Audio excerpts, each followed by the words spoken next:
அது ஸ்டோரி கிடையாது, வைக்கிறது நிஜமே. அப்போ ஒரு ஆசாரியனா இருக்கும் போது இன்னைக்கு அவர் வந்து நிறைய பேர் அவங்க நியமனம் பண்ணிருப்பாங்க. அப்போ அன்னைக்கு ஆசாரியன் வேலையை செய்யறதுக்காக சகரியா அவருடைய இடத்துக்கு போய் அவன் தேவ சமூகத்துக்கு போகணும். அது ஆண்டவருடைய அந்த முன்னாடி இருக்கிற அவனுடைய உட்பிரகாரம் பரிசுத்த மகா பரிசுத்த ஸ்தலத்துக்குள்ள போறதுக்கு அவனுக்கு அனுமதி தந்திருந்தது. அவன் அனுமதி பெற்றிருந்தான்.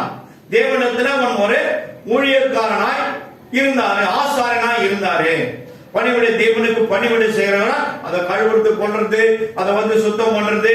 என்ன இப்போ வந்து திடீர்னு ஒருத்தர் என்ன பண்ணுவாரு, வருவாரு, ஐயா இந்த மாதிரி நான் பாவம் பண்ணிட்டேன். அதெல்லாம் இன்னைக்கு கத்தோலிக்க சபையில செய்யறாங்க. பாவம் பண்ண பாஸ் என்ன பண்ணுவாரு, எழுந்து கூட நிக்க மாட்டார், சார்ந்தா அழகாக அனுப்பார். நிறைய அங்கி போட்டுக்கிறேன், ஒரு கருப்பு பெல்ட் ஒண்ணு கட்டிக்கணும், எப்படி இருப்பாரு, அங்கி போடணும் உட்காந்துப்பாரு. அவர்கிட்ட பொண்ணு என்ன பண்ண பக்கத்துல போய் முடி போட்டுக்கிறேன், அவர் காதுல சொல்லணும். அவர் என்ன செய்தாரா, அந்த பாவத்தை சொல்லணும்.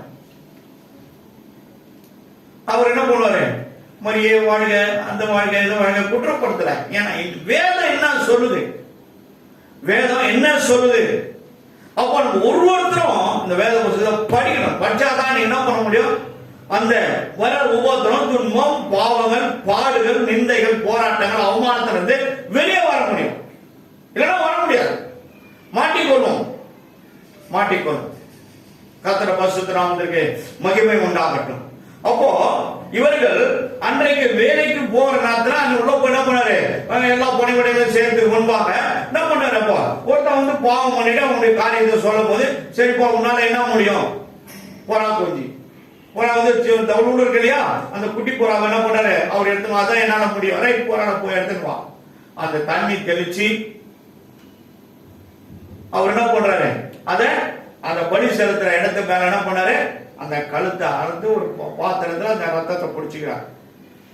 பிடிச்சிட்ட பிறகு இந்த ஆசாரியை என்ன பண்ணணும், அவரு அங்க எங்கன்னா மூலையில நின்று இருப்பார், கை கட்டிக்கிட்டு பயபக்தியா நின்று இருப்பார். யாரு, பாவம் பண்ணது. ஆனா இவர் ஆசாரியனாக இந்த பலியை செலுத்துறதுக்கு முன்னாடி நேரா போய் குளிக்கணும். அவர் ஃபர்ஸ்ட் குளிச்சுட்டு அந்த வஸ்திரத்தை மாட்டி வேற இடத்துல ஆணையில மாட்டிட்டு புது வஸ்திரம் அங்க இருக்கும், கரெக்டா இருக்கும். உள்ள ஆண்டவருடைய மகா பரிசுத்த ஸ்தலத்துக்குள்ள போறதுக்கு அது ஒரு வஸ்திரம் இருக்கும். அந்த வஸ்திரத்தை எடுத்து மாட்டிட்டு அதுக்கப்புறம் ஒரு ஜெபம் பண்ணணும். அப்பா உன் சமூகத்துக்கு நான் வரலாமா சொல்லிட்டு ஜெபம் பண்ணிட்டு அதுக்கப்புறம் இதுல இருக்கிற தண்ணிய ஓரம் போயிட்டு இருக்கோம். தேவையான ரத்தத்தை பிடிச்சி வச்சுக்கோ, மீதி எல்லாம் கீழே போயிடும். என்ன பண்ணுவாரு, இதை எடுத்துட்டு போயிட்டு என்ன பண்ணுவாரு, உள்ள மகா பரிசுத்த தலத்துல தெளிப்பாரு. இதுதான் ஆசாரோட வேலை. ஒருவேளை தேவன் யாரை பத்தியாவது பேசுறாருன்னா அவர்களுக்கு வந்து அதை சொல்ல வேண்டும். ஆனா இந்த பாரம்பரியத்தில் இருந்த வந்த காரியங்கள் தான் எத்தனையோ ஆயிரம் ஆண்டுகளுக்கு முன்பாக எழுதப்பட்ட அந்த வார்த்தை தான் இன்றைக்கு என்ன பண்றாங்க சொல்லுங்க. நீங்க நீங்க நீங்க நீங்க அடிச்சுக்கணும், இதை வச்சுட்டு போய் உள்ளாங்க நான் காட்டிக்கணும் வந்து அப்படி வரது முடியாதான். இதெல்லாம் இப்ப நடக்குதா? எங்கேயாவது அவங்களுக்கு எங்கன்னா எழுதி வச்சுக்குதுன்னு எங்கன்னா காட்ட முடியுமா? ஆனா நம்மளுக்கு காட்ட முடியும். கரெக்டா தாட்டு ஜோரா தாட்டுங்க, நம்மளுக்கு காட்ட முடியும். நல்லா சொல்றேன், ஆத்தன்டிக்கா ரெக்கார்டட் ஃபார் மை பைபிள் எல்லாமே இதுல இருக்குது. அந்த ஆசாரன் முறைதான மனுஷன் செய்யும் போது அன்னைக்கு ஒரு நாள் வயதான காலத்தில் இருக்கிற அந்த சகையாவோட வானத்திலிருந்து தேவதூதன் வர்றாருன்னா யார் அனுப்புவாங்க சொல்லுங்க? தேவனுக்கு பணிவிடை செய்யறதுக்கு இந்த பக்கம் மீகாவில் இருப்பார், இந்த பக்கம் வந்து யார் இருப்பாரு, காபிரியல் இருப்பார். இவங்க ரெண்டு பேர் தான் அவர் வாயிலிருந்து என்ன வார்த்தை வருதுன்னு அப்படியே ஷார்ப்பா அப்படியே கவனிச்சிருப்பாங்க. அப்போ அவர்கிட்ட என்ன பண்ண வந்து சொல்றாரு, என்ன சொல்றாரு, நானே எங்க இருந்து வந்தேன்னு சொல்றாரு, பின்னாடி சொல்றாரு. ஆனா சகரியாவே பயப்படாதே, முதல் பயம் வந்துடுறாங்க எல்லாருக்கும், பயப்படாதே. சில பேருக்கு பேசுற வார்த்தை ஆண்டவர் தானா, தேவதூதன் தானா, இல்ல வேற யாருன்னா பேசுறாங்களான்னு ஒரு சந்தேகம் வந்துடும். சந்தேகம் வரும். தேவனுடைய வார்த்தையை தான் நம்ம காதுல கேட்கிறோமா, சந்தேகம் வரும். ஆனா நீ ஆவியிலே இருப்பாயானால் ஆவிக்குரிய வார்த்தைகளை உன் காதுகளில் கேட்பாய். தேவனோடு இருப்பாயானால், வேதத்தோடு இருப்பாயானால் அவருடைய சிலுவையோடு நீ வாழ்ந்து உனக்கு ஒருத்தருக்கு ஒரு சிலுவை கொடுக்கப்பட்டது. அந்த சிலுவை முதுகிலே தூக்கி கொண்டு சுற்றி திரிகிற அந்த சுமப்பையானால் கர்த்தருடைய சத்தத்தை கேட்க முடியும். கர்த்தருடைய பரிசுத்தராக மகிமைப்பட்டோம். அந்த ஆசாரியத்துவத்தை செய்யும் போதே வானத்திலிருந்து தேவதூதன் இறங்கி வராரு. வந்து சகரியாவே பயப்படாதே, நான் தேவதூதன் வந்திருக்கேன், தேவனிடத்தில் வந்திருக்கேன்னு சொல்லி அவர் சொல்லுவாரு, நீ ஒரு குமாரனை பெறுவாய், உன் மனைவி கர்ப்பவதி ஆவான்னு சொல்லி நான் என்று பெயர் விடுவாயாங்கன்னு சொல்லி எப்படி சாராக்கும் ஆபிரகாமுக்கு ஆண்டவர் பேசினாரோ ஈசாக்க பெறுவாய் அப்படி அப்படின்னு சொல்லி எல்லாம் எனக்கு முடிஞ்சு போச்சு, குழந்தை எங்க பார்க்க போகுதுன்னு அந்த அம்மா என்ன பண்ணுது, சிரிச்சாங்களா இல்லையா? வீட்டு பின்னாடி தாங்க சாரால எங்கன்னு கேட்கறதா இல்லையா? அவ கேட்கும் போதுனா பின்னாடி வீட்டு பின்னாடி இருந்து ஓட பின்னாடி தான் பின்னாடி என்ன பண்ணும் அந்த அம்மா நகை இருக்குது. சாராலே நீங்க கேட்டு நகைக்கிறாய் அங்கிருந்து சொல்லுவாரு. பின்னாடி இருந்த தேவனுடைய பார்வைக்கு எல்லாம் வெளியரங்கமா இருக்கிறது, ஒரு திரையை போல இருக்கிறது. அதுல இருந்து யாரும் தப்பிக்கவே முடியாது. திருப்பி திருப்பி ஒரு வார்த்தை நமக்கு வருதுன்னா நம்மளை சீர்படுத்த தான் அந்த வார்த்தையை தேவன் அனுப்புறார், நம்மளை ஒழுங்குபடுத்த தான் அனுப்புறார்.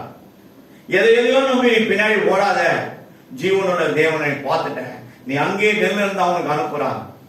ஜீவனுள்ள தேவனே வாரோ, ஜீவ பாதையில நடத்தோ, ஜீவ தண்ணீர் ஊற்றிலே ஜீவன் பெறை எங்களை நடத்தோ. ஐயா ஜீவ தண்ணீர் ஊற்றிலே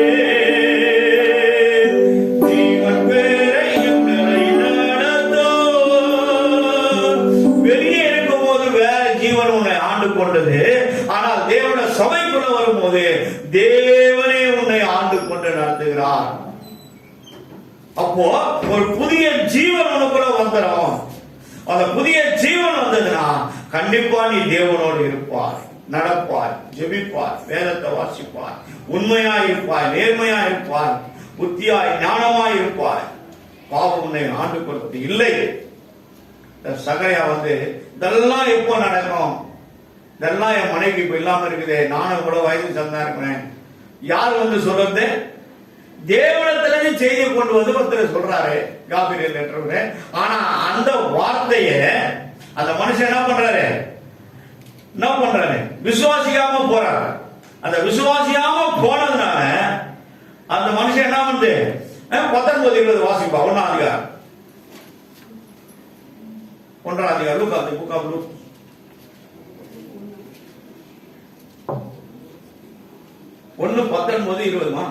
மைக்ல இருந்து வாசிக்குமா? தேவதூதன் அவனுக்கு பிரதியுத்தரமாக நான் தேவ சன்னிதானத்தில் நிற்கிற காபிரியல் என்பவன். அவர் யாரிடத்தில் என்ன பண்ணுவாரு? ஃபர்ஸ்ட் ஐடென்டிஃபிகேஷன் கொடுக்கிறார். அப்ப நீ நம்ப கூடாதா? விசுவாசிக்க கூடாதா? விசுவாசித்து தான் ஆகணும். அது என்னது? All granted for your prayer. அது சொல்ல வர அதுதான் நடக்கிற சம்பவம். நிக்கிறவன் காபிரியல் என்பவன் உன்னுடனே பேசவும் உனக்கு நற்செய்தியை அறிவிக்கவும் அனுப்பப்பட்டு வந்தேன். மேல யார் அனுப்புறது? கர்த்தர் அனுப்புகிறார். கரங்களை தட்டு, ஜோர தட்டுங்க. கர்த்தர் அனுப்புகிறார். கர்த்தர் மேகாவனுக்கும் கேப்ரியலுக்கும் 2 பேருக்கு என்ன பண்ணாரு? அவர் உட்கார்ந்து இருக்கிறார். அவர் சிங்காசனத்திலிருந்து இந்த செய்தி அங்க வருது. யோசிச்சு பாருங்க. இன்னைக்கு பரலோகத்திலிருந்து ஒரு மனுஷனுக்கு செய்தி வருதுன்னா எவ்வளவு பெரிய ஆச்சரியம். ஆனா சில பேரை தேவனே சந்தித்திருக்கிறார். சவுல மாத்திருக்காரு, பவுலா மாத்திருக்காரு. அவரே தான் போனார், டீல் பண்றார். புதிய ஏற்பாட்டு காலத்துல தேவனே டீல் பண்றார். கர்த்தர் பரிசுத்த நாமத்துக்கு மகிமை உண்டாகட்டும். 20ஆம் வசனத்தை வாசிங்க. இதோ தகுந்த காலத்திலே நிறைவேற போகிற என் வார்த்தைகளை நல்லா கவனிங்க. விசுவாசியாதபடியினால், சரியா இதை என்ன பண்ண நம்பாதபடியினால், இவைகள் சம்பவிக்கும் நாள் மட்டும், இது எப்போ நடக்க போகிறதோ அந்த நாள் வரைக்கும் நீ பேசக்கூடாமல் ஊமையாய் இருப்பாய் என்றான். ஊமையா இருப்பார். ஆண்டவர் கோபம் வருமா வராது? வருமா வராது? சொல்லு. தேவ கோபம்ன்ற தலைப்பில் எத்தனையோ நான் அவங்களோட பேசியிருக்க அந்த காரியங்களை குறித்து கர்த்தர் உணர்த்தாமல் சொல்லாமல் ஒரு செய்தியை நான் எடுத்ததில்லை. உண்மையிலே நான் நேற்று ஆலயத்தில் உட்காரும் போது என்ன ஆண்டவரேன்னு சொல்லி கேட்கும் போது என்ன பண்ணாரு, கடைசி வரைக்கும் எனக்கு எதுவும் வரலாம். நான் நேற்று 7:30 மணிக்கு பாருங்க, ஒரு 8:30 மணி வரைக்கும் இருந்துட்டு போனோம். நான் சீக்கிரம் வந்துட்டேன். காரியங்களை கொடுத்து ஆண்டவர் என்னத்தை பேசியது மித்தமாக நான் அவைகளை எடுத்து வைத்தேன். அப்போ அந்த 19, 20 பரலோகத்திலிருந்து வருகிற செய்தியை இவன் விசுவாசியாமல் போனா இதெல்லாம் எப்பதான் நடக்கும்? அப்போ அவர் சொல்றாரு பாருங்க, இதெல்லாம் நடக்கிற வரையில நீ எப்படி இருப்ப? ஊமையா இருப்ப. அவ்வளவுதான். கோவம் என்ன ஏதாவது நடக்கும். அதுதான் நடக்குதோ இல்லையோ விசுவாசிக்க கத்துங்க. கரங்களை தட்டுங்க. விசுவாசிக்கிறோம். விசுவாசிக்கணும் என்னன்னா நம்பணும். நம்பணும். நம்பணும். நம்பிக்கை உள்ள சிறகுகளே அரணுக்கு திரும்புங்கள். வேதத்துக்கு நேராய் திரும்புங்கள். வசனத்துக்கு நேராய் திரும்புங்கள். தேவனுடைய ஆலயத்துக்கு நேராய் திரும்புங்கள். சிலுவைக்கு நேராய் திரும்புங்கள். அப்போதான் நான் உங்களை எப்படி ஆசீர்வதிப்பேன்? இரட்டிப்பான நன்மையினால நிரப்புவேன். 9:12 சகரியால வாசிக்கிறோம். அப்போ கர்த்தருடைய பரிசுத்த நாமம் வந்திருக்கு, மகிமை உண்டாகட்டும். சும்மா ரெட்ட தனியா நம்மளை தூக்கி கையில கொடுத்துட மாட்டார். கானானுக்குள்ள பால் தேன் ஓடுகிற தேசம்னா இவங்க நினைச்சாங்க போனவனே நல்லா படமா பாலை கலக்கி சக்கரை போட்டு சாப்பிடலாம். இல்லை, கானானுக்குள்ள போறதுக்கு உனக்கு பல தடைகளை நிபந்தனைகளை வைத்து வைத்து தாண்டி தாண்டி தான் உனக்கு கடந்து போக செய்யறாங்க. யோர்தானை கடந்து வந்தோ அப்போ பெரும் காரியம் செய்திருவார். அப்போ அதை கடந்து நீ போனாதான் நீ நன்மையை பெற்றுக் கொள்ள முடியும். நீ நன்மையை அனுபவிக்க முடியும். எரிகோ பட்டணம், அதுக்கப்புறம் யோர்தானுக்கு அப்புறம் எரிகோ பட்டணம், அதுக்குள்ள 7-8 விதமான கோத்திரங்கள் வாழ்ந்து எபேசியர் எபூசியர் என்று சொல்லி பல கோத்திரங்கள் வாழ்ந்து இருக்காங்க. அவங்களோட நீ யுத்தம் பண்ணணும். எரிகோ மதில் சுவரை இடிக்க முடியாது. எப்படி மேல போறது? ஆனா நீ போ, அவ்வளவுதான், போக வேண்டியதுதான். இவங்க போய் அங்க நின்னாங்க. நிக்கிறதுக்கு முன்பாகவே, இவங்க போய் அங்க சேரத்துக்கு முன்பாகவே, யோர்தானை கடக்கிறதுக்கு முன்பாகவே தேவன் பரலோகத்துக்கு தேவதூதன் அனுப்பி உருவின பட்டயத்தோட வானத்துக்கு கீழே நேரா ஒரு தேவதூதன் நிக்க வச்சிருக்கிறார். எரிகோ பட்டணத்தை யோசுவா ஒழிச்சாரு. யார் ஒழிச்சது? தேவதூதன் தான். இயேசுவா இயேசு நாமத்தை உடைச்சாங்க. 7 முறை நீ சுத்தினுவாப்பா, அதை பண்ணுப்பா, இதை பண்ணுப்பா. இவங்க எல்லாத்தையும் சொல்றாரு, ஆண்டு சொல்றாரு, அதெல்லாம் உண்மைதான். ஆனா மோசே கோலத்துக்கு செங்கலுக்கு நேரா நின்னது உண்மைதான். பேசுறது யாரு? பரலோகத்திலிருந்து தேவன் பேசினார். செங்கலை பார்த்து அதட்டினார் இருக்கும். அதட்டினார். ஒரே வார்த்தையில ரெண்டா பிரிஞ்சு போச்சு. தேவன் பேசுகிற தேவன். அவர் இன்றைக்கும் ஜீவன் உள்ள தேவன். இன்றைக்கும் நமக்காக பரிந்து பேசுகிற தேவன். அவர் நம்மை ஆதரிக்கிற தேவன், நம்மை விசாரிக்கிற தேவன், நம்மை இன்னும் 1000 மடங்கு நான் உன்னை ஆசீர்வதிப்பேன்னு சொல்லுகிற தேவன், ஜீவன் உள்ள தேவன். நீங்கள் விசுவாசிங்கள், கண்டிப்பா உங்க வாழ்க்கையில நன்மையை நீங்கள் பெற்றுக் கொள்வீர்கள். கர்த்தருடைய பரிசுத்த நாமத்திற்கு மகிமை உண்டாகட்டும். 20 அப்புறம் 23 வாசிக்கும். அதே வசனம் 1 அவனுடைய ஊழியத்தின் நாட்கள் நிறைவேறின உடனே தன் வீட்டுக்கு போனான். அந்நாட்களுக்கு பின்பு அவன் மனைவியாகிய எலிசபெத் கர்ப்பவதியாகி ஜனங்களுக்குள்ளே எனக்கு உண்டாயிருந்த நிந்தையை நீக்கும்படியாக கர்த்தர் இந்த நாட்களை என் மேல் கடாட்சம் வைத்து எனக்கு இப்படி செய்தருளினார் என்று சொல்லி கர்த்தருடைய பரிசுத்த நாமத்திற்கு மகிமை உண்டாகட்டும். கர்த்தர் சகரியாவை எலிசபெத்தை நினைவு கூறுகிறார். ஏன் முன்னாடி என்ன சொல்லுது? நீங்க இங்க பாத்தீங்கன்னா 6வது வசனத்துல அவர்கள் எப்படி நியமனங்களின் பணியையும் குற்றமற்றவர்களாய் நடந்து தேவன் முன்பாக நீதி உள்ளவர்களாக இருந்தார்கள். இந்த 2 வார்த்தை தான் அவர்களை ஆசீர்வாதத்துக்குள்ள நடந்தது. நம்ம ஆசீர்வாதத்துக்குள்ள போனா நமக்குள்ள இருக்கிறது என்ன பண்ணணுமா? சுட்டு எரிச்சு போடணும். சுட்டேரிக்கும் அக்னியே என் உள்ளத்தில் வாரோ, என்னை சுத்தம் செய்யோ, என்னை சுத்தம் செய்யோ, உம் ஜோதியை பிரகாசிப்போ.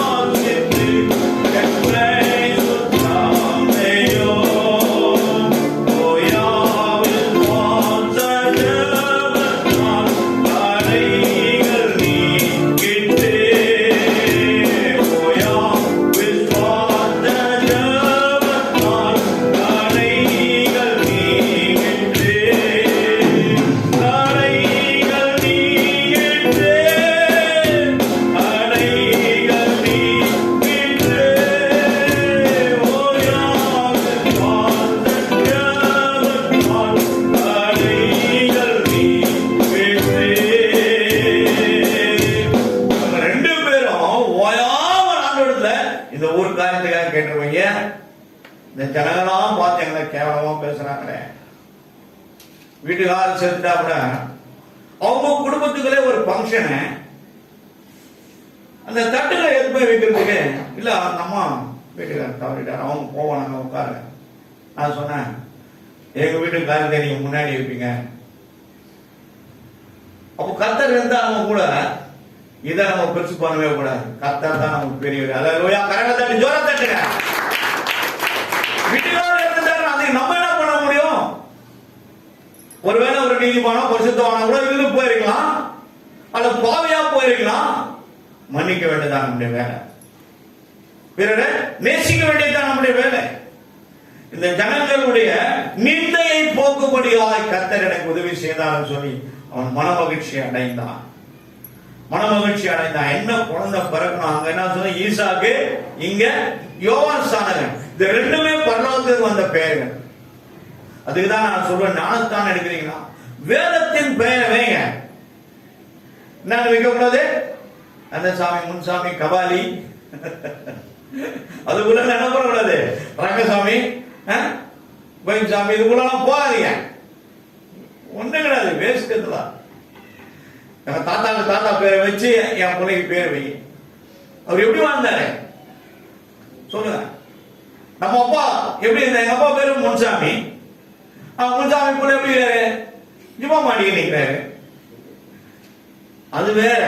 ஆனா இன்னைக்கு இருக்கிற இந்த கோலங்கள் வேற. இது கர்த்தரால வந்தது. கர்த்தர பரிசுத்த நாமத்துக்கு மகிமை உண்டாகட்டும். அப்போ நம்ம எப்படி இருக்கணும்னா தேவ நீதியை வெளிப்படுத்துவதா இருக்கணும். தேவ நீதியை அவங்க வெளிப்படுத்துறதுனால அவங்க அப்படி வாழ்ந்த குற்றமற்றவர்களாய் நீதி உள்ளவர்களாய் வாழ்ந்ததுனால்தான் கர்த்தருடைய இடத்திலிருந்து அவங்களுக்கு ஒத்தாசை வரும். எனக்கு ஒத்தாசை வரும் பர்வதம் நேரம் என் கண்களை எனக்கு ஒத்தாசை வரும் பர்வதம் நேரம் என் கண்களை பெரிய வான பூமி படைத்த வல்ல தேவன் ரெண்டும் உள்ள காலம் காலம் எனக்கு ஒத்தாசை வரும். 192 வா? படி படி பாட்டு பாடுங்க, படிங்க, தெரிஞ்ச பாட்டு தானே உங்களுக்கு. எனக்கு ஒத்தாசை வரும் பர்வதம் நேரம் என் கண்களை ஏறெடுப்பேன். படி படி.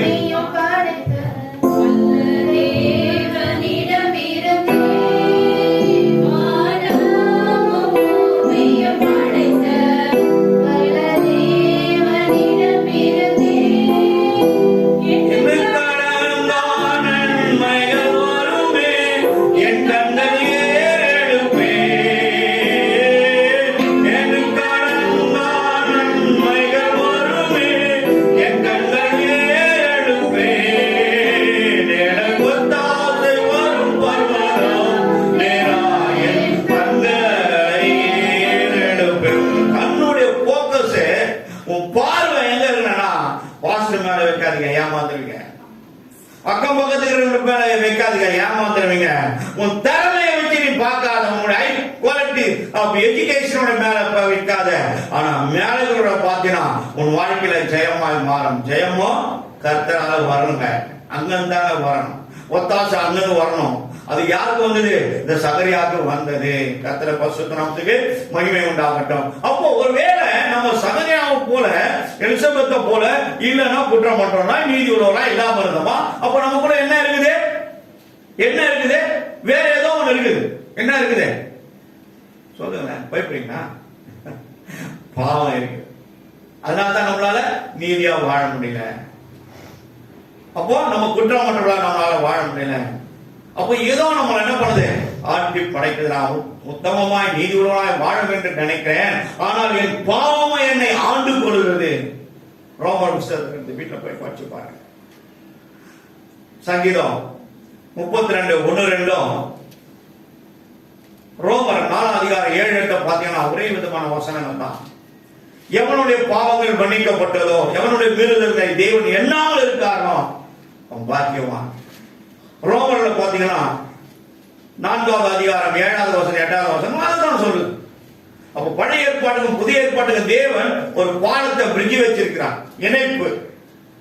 இது கேட்ட வசனம் கண்டிப்பா ஒரு இடத்துல இருக்கும். அதற்கேற்ற பழைய ஏற்பாடு புதிய ஏற்பாட்டின் காலத்து வசனம் பழைய ஏற்பாட்டுல இருக்கும். அடுத்த வாரம் உங்களுக்கு உன் வீட்டாரே உங்களுக்கு சத்துரு நின்றாதீங்க, வந்து கேளுங்க. உன் வீட்டாரே உனக்கு சத்துரு. கர்த்தர் பரிசுத்த நாமத்துக்கு மகிமை உண்டாகட்டும். அது அடுத்த வாரம் நம்ம பார்க்கலாம். இப்போ இவங்க பார்வை எங்க இருக்குது? ஒத்தாசை பரலோகத்திலிருந்து வர ஒத்தாசைக்கு நேரா என்ன பண்ணுது? இவங்க பார்வை போக்கஸ் இங்க இருக்கு. அதனால தான் என்ன பண்ணணும்பா, பரலோகத்துக்கு நேரம் நம்ம முழங்கால் பண்ணிட்டு கரங்களை உயர்த்தி ஜெபிக்கிறோம்லவா? அப்ப எங்க இருக்குது? மகாராஜாவுடைய நகரம் மேல இருக்குது. கரங்களை தட்டி ஜோரா தட்டுங்க, ஜோரா தட்டுங்க. அதனால ஒரு சத்தத்தை கேட்டு கண்டிப்பா அவர் பலன் தருவார். பலன் வராம போகாது, கண்டிப்பா வரும், கண்டிப்பா வரும். ஆனா அதுக்கு நம்ம கிட்ட ஒரு குவாலிட்டி அவர் எதிர்பார்க்கிறார்.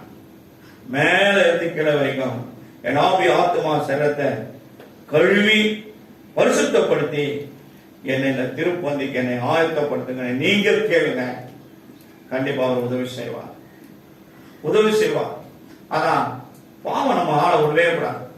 யாரா இருந்தாலும் சரி, யாரா இருந்தாலும் சரி, பாவம் செய்ய ஆத்மா சாகவே சாகும். நீ குற்றம் மட்டும்னா இருக்காம நீ நல்லவனா வாழணும் தான் ஆண்டவர் நம்மகிட்ட விரும்புறார். நம்ம நல்ல சகோதரியா இருக்கணும், நல்ல சகோதரா இருக்கணும் தான் விரும்புறாரு. உன்னை கொண்டு எதையாவது செய்யணும்னு அவர் பிரயாசப்படுகிறார். நீ எதுக்கு உன்னை விட்டு கொடுக்கிறது கிடையாது, விட்டு கொடுக்கிறது கிடையாது. சில பேரு பைபிள்ல எங்க இருக்கும்? செல்ல செல்ல பற்றிட்டா நம்ம மனம் திரும்ப முடியுமா?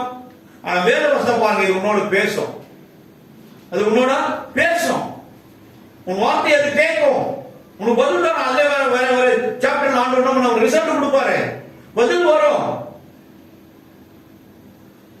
கர்த்தர் பரிசுத்த நாமத்திற்கு மகிமை உண்டாகட்டும். ரோமர் 6வது அதிகாரம் 23வது வசனம் கொஞ்சம் படிங்க. 23 படிமா. பாவத்தின் சம்பளம் மரணம். பாருங்க, போதும் போதும். அங்க என்னடா பாவம் செய்யற ஆத்மா சாகவே சாகம். பாவம் செய்யறா பாவம் என்ன பண்ணா கொஞ்சம் கொஞ்சமா மூட்டை கட்டிட்டு பெருசு பெருசு ஆயிட்டு லாஸ்ட் தூக்கி தலைமையில போட்டு நம்மள என்ன பண்ணிட்டோம். ஆனா தேவன் மரணத்துக்கு முன்பாக நீ மரிப்பதை நான் விரும்பவில்லை என்றார். எங்க எரேமியா புத்தகத்துல சொல்றார். அப்போ நீ மறித்து போன கர்த்தர் உன்னை விரும்பல, உன்னை வாழ வைத்து அழகு பார்க்க வேண்டும் தான் தேவன் விரும்புகிறார். உன்னை ஆசீர்வதிக்க வேண்டும் தான் நினைக்கிறார். எந்த நிலைமையில இருந்தாலும் நான் உன்னை ஆசீர்வதிப்பேன். என்னிடத்துல வா, வருத்தப்பட்டு பார சுபக்கருளே நீங்கள் இடத்துல வாருங்கள், நான் உங்களுக்கு இளைப்பாறுதல் விடுதலை சமாதானத்தை கொடுத்து ஆசீர்வாதத்தால் உன்னை நிரப்ப என்றாரு, நிரப்ப என்றார். அதே நேரத்துல வாயினால நம்ம முழு சரீரத்துல வாயினால பண்ற பாவனா அதிகம். துணிகரமா பேச எதிர்க்க ஒரு மாதிரி பின்னாடி ஒரு மாதிரி பேசக்கூடாது, பேசவே கூடாது. உலகத்துக்கு எவ்வளவு நம்ம அமைதியா இருக்கிறோமோ அவ்வளவுக்கு எவ்வளவு அந்த உலகத்தை நம்மளால ஜெயிக்க முடியும். நீ பேச வேண்டிய இடம் ஒண்ணுன்னா இந்த வேத புஸ்தகம். இந்த வேத புஸ்தகம் தேவனிடத்துல பேசு. எல்லா நன்மைகளை நீங்கள் பெற்றுக்கொள்வீர்கள், எல்லா ஆசீர்வாதங்களையும் நீங்கள் பெற்றுக்கொள்வீர்கள். குடும்பங்களிலே சமாதானம் பெருகும். உங்க வீட்டுக்காரர் பேசாதான் அவங்க பேசுவார். நான் யார்கிட்ட பேசியிருக்கிறேன்?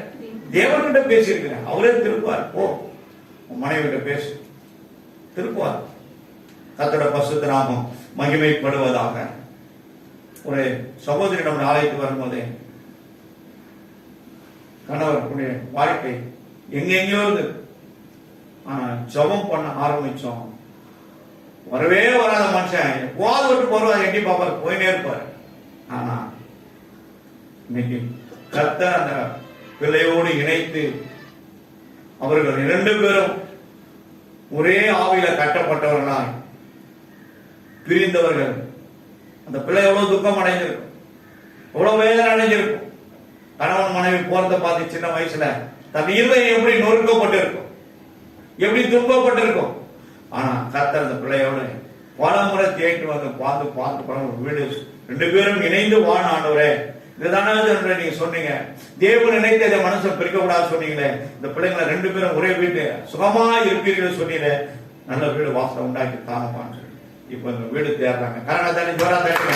அதுதாங்க தேவன் நம்மிடத்துல விரும்புவது. தேவன் நம்ம விரும்புவது அதுதாங்க. அந்த விருப்பத்துக்குள்ள பாத்திரமாய் நம்ம காணப்பட வேண்டும்.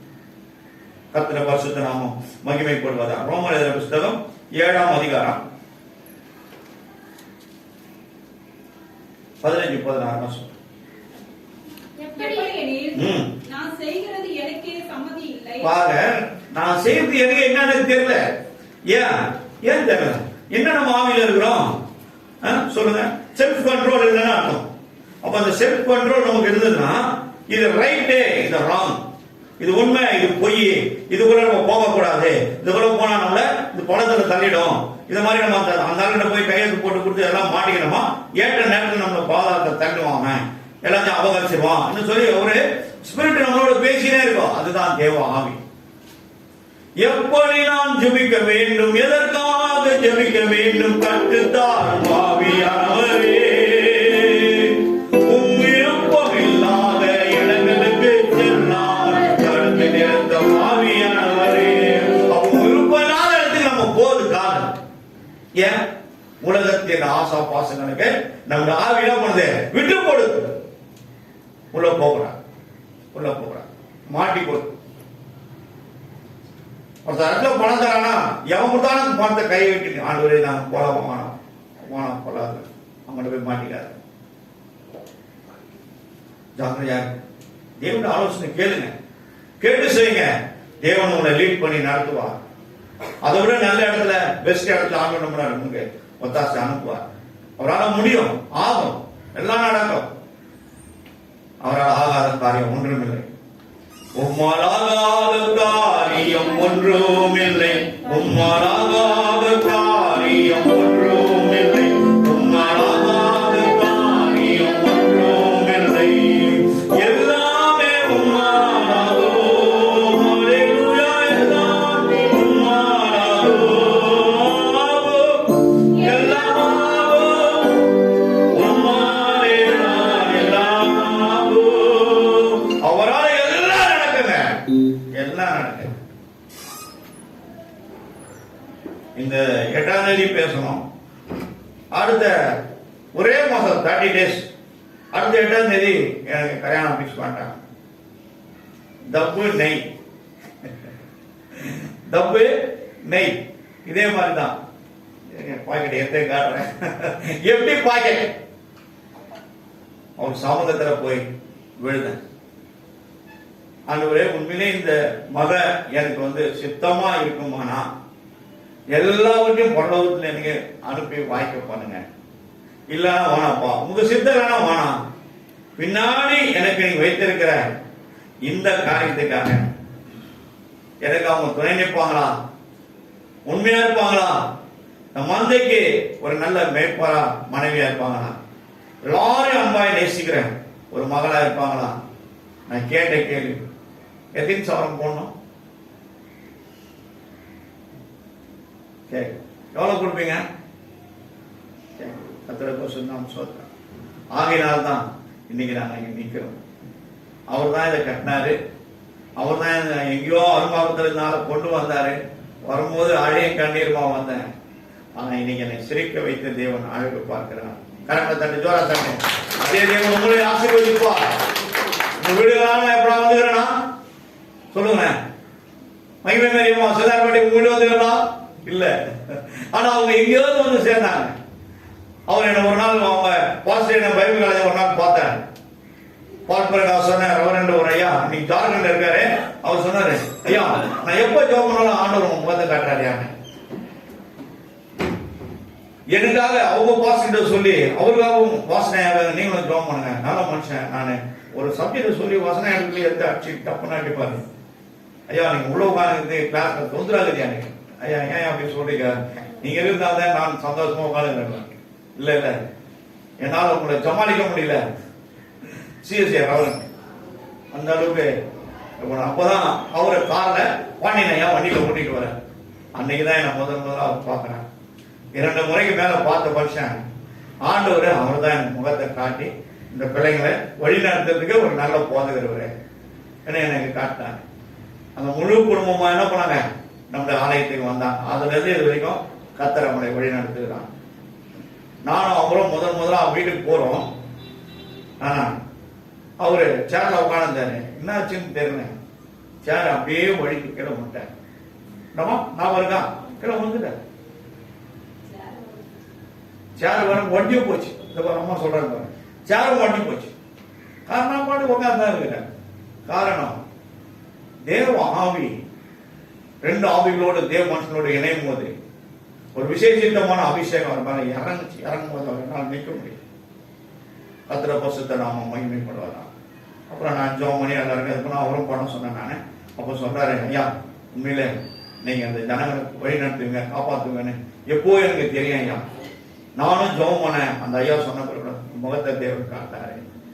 சிந்தாரப்பேட்டில இருந்து வந்து இங்க நின்று இருந்து நான் போய் பைக்ல அவர் இட்டுட்டு வந்து வீட்டில் உட்கார பேசின பிறகு சரிங்க ஐயா பாப்பையா கர்த்தர் நல்லவர், தேவ சித்தமான பிள்ளைங்க வரட்டும், தாராளம் வரட்டும், இல்ல நான் உங்களை இப்போ எட்டுன்னு போறேன் வாங்க, எட்டுன்னு போயிட்டு உடனே நடந்தது. அப்போ யாரு எங்க இருக்கணும்னு அவருக்கு தெரியும், யாரை எங்க சேர்க்கணும்னு அவருக்கு தெரியும். அதே மாதிரிதான் நம்ம தாமரை சொல்லி அவங்க குடும்பம், நம்ம தமிழ் சொல்லி அவங்க குடும்பம், நம்ம கோமதி அவங்க வீட்டுக்காரே வந்த எனக்கு தேட்டு வந்து பேசிட்டு போனாங்க. ரொம்ப சந்தோஷமாயிடுச்சு அவருக்கு என்ன பார்க்கும்போது.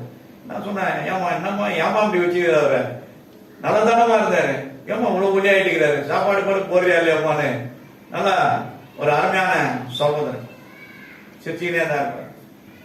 கர்த்தர் பரிசுத்த நாமத்துக்கு மகிமை உண்டு. யாரு எடுத்துருமோ எங்க சேர்த்தா அங்க கர்த்தர் அவனோடு இணைந்து செயல்படுவாருன்னு நமக்கு நல்லா தெரியும். ஆனா வந்துக்கிற இடத்துலயும் நம்ம என்ன இருக்கக்கூடாது, எப்படி இருக்கக்கூடாது, ஒரே பேலன்ஸோட நிக்கணும். ஆவில இப்படி ஏற்ற தாழ்வா நம்ம இருந்தோமா அதுக்கேற்ற மாதிரி தான் நம்ம லைஃப் குறைவாவே குறையக்கூடாது. குறைவுகளை நிறைவாக்குற தேவன். உனக்கு என்ன தேவை, பரமபித அறிந்திருக்கிறார், அவங்க அனுப்பினே இருப்பார். பிளஸிங் ஆசீர்வாதங்கள். ஆசீர்வாதியும் கர்த்தரே ஆசீர்வதிக்கின்றோம். எதுல போடுவோம் அந்த பாட்டு? என்னமா தெரியல, கல்யாணத்துக்கு போனது இல்லைங்களா? கல்யாணத்துக்கு போனதுல போடுவது. சரி, நம்ம சஞ்சனை எத்தனை கல்யாணம் நடந்துக்குது, வெளியே எவ்வளவு கல்யாணத்துக்கு போறீங்க, அவ்வளவு ஆசீர்வாதம் கர்த்தர் தான் வச்சிருக்கார். தேவ ஜனங்கள் தான் அதை வச்சிருக்கிறார். ஆனா அவருடைய ஆசீர்வாதத்தை நம்முடைய கரங்கள் நாம பெற்றுக் கொள்வதற்கு நம்முடைய முழு சரீரமும் பரிசுத்தம் உள்ளதா இருக்க வேண்டும். இல்லை, இதுல வந்து லேவியராகமம் புஸ்தகம் 20ஆம் அதிகாரம் 26வது வசனம் நினைக்கிறேன், கொஞ்சம் பொறுமையா எடுங்க.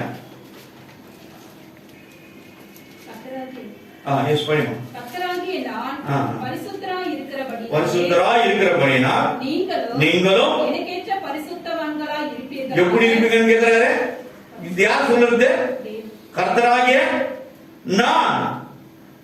பாருங்க, யார் ஆரம்பிக்கிறது? தேவன். 26 அதிகாரம் தான் இருக்குது. ஆனா இவ்வளவு பயங்கரமான ஒவ்வொரு வசனமும் நம்மளை புடமிட்டு சீர்படுத்தி சிறப்படுத்தி நம்மளை ஒழுங்குபடுத்துவதால் அவைகள் காணப்படுகிறது. கர்த்தர் பரிசுத்தராமம் மகிமைப்படுவதாக. இங்கே இவ்வளவு வார்த்தைகளை தேவன் நமக்கு என்ன பண்ணிருக்காரு, ஒவ்வொரு வசனமும் கொஞ்சம் 27 வசனங்கள், அதை நம்ம ஒவ்வொன்றா படிக்கும் போது உண்மையிலே நம்மளோட ஆவிக்குரிய ஆவிகள் தட்டி எழுப்பப்படும். பாருங்க, கர்த்தராகிய நான் பிரிச்சு படிச்சு பாருங்க. நான் பரிசுத்தராய் இருக்கிறபடினாலே, அதுக்கு அடுத்தது நீங்களும் எனக்கேற்ற பரிசுத்தவான்களாய் இருப்பீர்களாக உங்களை சொல்றாரு. ஆண்டவர் யார் சொல்றாரு? நம்ம தான் சொல்றாரு, நம்மளதான் சொல்றாரு. ஏன்னா நம்ம பரிசுத்தமா இருந்தா தான் அவருடைய சத்தத்தை கேட்க முடியும், அவருடைய சித்தம் செய்ய முடியும், அவருக்காக ஓட முடியும், செய்ய முடியும். செயல்பாடுகள் நமக்குள்ள இருக்கும், ஜெப ஆவி இருக்கும், வரங்கள் இருக்கும், அதிகாரம் இருக்கும், அபிஷேகம் இருக்கும், எல்லாம் சேர்ந்து நடத்த. இன்னும் அபிஷேகம் பெறாம இருக்கிற ஆலயத்துல ஏன் ஏதோ ஒண்ணு ஒட்டிட்டு இருக்கு, அதை கொஞ்சம் பிடிங் போடுங்க, நெருப்புல தூக்கி போட்டு பாரு. பரிசுத்தரா இல்லைன்னா, வரங்கள் இல்லைன்னா, அதிகாரம் இல்லைன்னா, கிருபை இல்லைன்னா சத்துருவை எதிர்த்து நிற்க முடியாது. இந்த பகுதியில் பார்க்கும்போது ஒரு ஜனங்களுக்கு ஒரு பயம் வந்துச்சு. ஏன் நானா ரவியா சண்டை போடுறோம், கத்தியா? ஒண்ணும் கிடையாது. காரணம் அவர் நம்ம மேல இருக்கிறார். ரொம்ப ட்ரபிள் பண்ணாங்க, கையெல்லாம் வாங்கினாங்க, ஏதாவது பண்ணாங்க. இந்த ஏரியாவில் முதல்ல என்ன நேசித்தாங்க, அவரு யூனிவர்சிட்டியில் அதிகாரியா இருக்காரு சொல்லி ரொம்ப சந்தோஷப்பட்டாங்க. நேசித்தோம்னா விரோதிகளாக மாறிட்டாங்க. கடைசியில அவங்க ரொம்ப அளவில்ல முடியாத மேல போய் கூட்டம் கூடியெல்லாம் பேசிக்கிறாங்க. நிறைய பேர் கேட்கிறாங்க. ஒரே வீட்டுல ஹஸ்பண்ட் ஒய்ஃப் 2 பேரும் போயிட்டாங்க. தேவனுக்கு விரோதமா நம்ம நின்னா ஒன்று ரட்சித்துக் கொள்வாரு, இல்லைன்னா ஒரே படம் போட்டுருவாரு. அதுக்கப்புறம் இன்னொரு மனுஷன் அவரும் அதே மாதிரி பண்ண, அவரும் போய் சேர்ந்தார். இதை நம்ம சந்தோஷம் பண்ண ஆண்டவரே இப்படி போயிட்டாங்கப்பா, ஏன்னா அவருடைய தண்டனை மிக பெரிதா இருக்கும். நம்ம எதிர்க்க கூடாது. யாத்திராவும் 14ஆம் அதிகாரம் 14ஆம் வசனம் என்ன சொல்லுதுன்னா, முதல் எதை நம்ம எடுத்துக்கணும்னா நீங்க சும்மா இருங்க. அதை பற்றி கூட ஒரு வசனம் மெசேஜ் கொடுத்துருக்கேன் நான். நீங்க சும்மா இருங்க, நீங்க சும்மா இருங்க. படிமா, கர்த்தர் உங்களுக்காக யுத்தம் பண்ணுவார். கர்த்தர் உங்களுக்காக எவ்வளவு பெரிய போராட்டம் பார்த்தாலும் சரி, எவ்வளவு கண்ணீர் சிந்த ஒரு காரியமா இருந்தாலும் சரி, ஐயோ அவ்வளவுதான் நம்ம வாழ்க்கை அப்படி நீ நினைச்சாலும் சரி, நீங்க சும்மா இருங்க. உங்களுக்கு முன்பாக நான் யார் என்ற சேனைகளின் கர்த்தர் வெளிப்பட நாள் அது. சேனைகளின் தேவன் அவர் நம்மோடு இருக்கின்றார்.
அந்த புல்டோசரே பிடிச்சி தீர்மை கடல்ல போட்டுறாங்க, தீக் போட்டுறாங்க. கத்திர பசுத்த ராமத்துக்கு மயமட்டாங்க.